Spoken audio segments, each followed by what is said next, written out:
You're watching ABC4 News.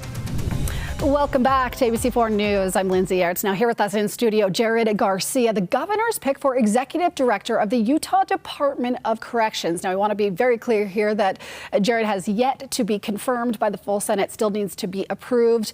And before that vote is counted, a few questions for you, Jared. First of all, thanks for joining me. Thanks for having me. Okay, so first of all, if viewers haven't seen you before, they're literally seeing your face for the first time.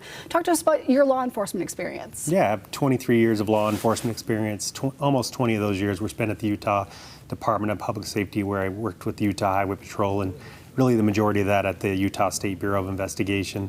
After that, I served as the chief in the city of Moab, and then for the last 18 months, I've been here as the Deputy Executive Director with the Utah Department of Corrections when former Director Brian Redd called me and asked me to come and join him here. Yeah, so you worked under Brian Redd. He's now the pick to go over to Salt Lake City. He still needs confirmed.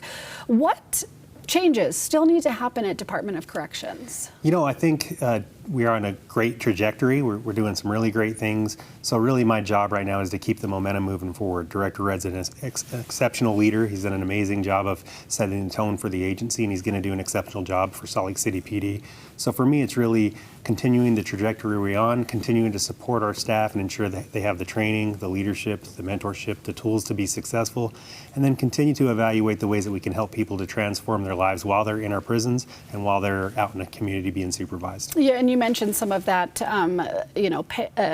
keeping it in a forward momentum. Corrections has had a little bit of a rough go lately before Director Redd came in, dealing with inmate treatment issues, dealing with records issues.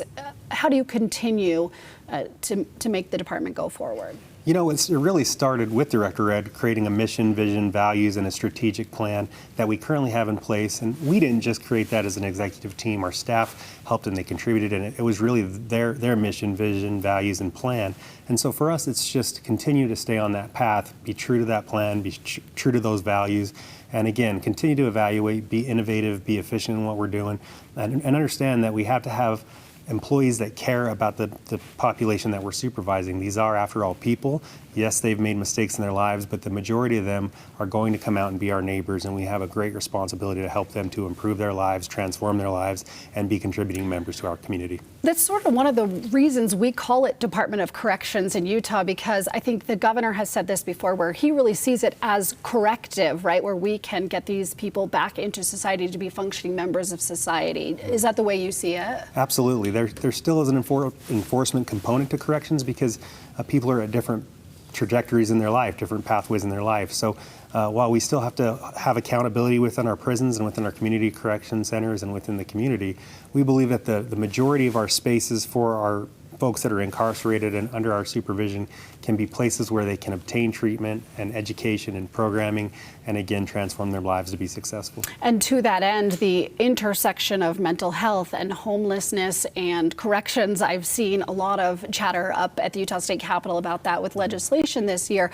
How do you sort of see, I've talked about it as a big cycle before, right, where one sort of impacts the other, and if you kind of insert yourself at any point in the circle, you've got to address all the other issues. But talk to me about how you see that whole picture. Yeah, I think collaboration is a word that's probably a little overused in society today, but that's truly what this takes. It requires a multifaceted approach. There has to be an enforcement approach. There has to be a compassionate approach where we understand this population and the challenges that they need, where we're assessing their needs.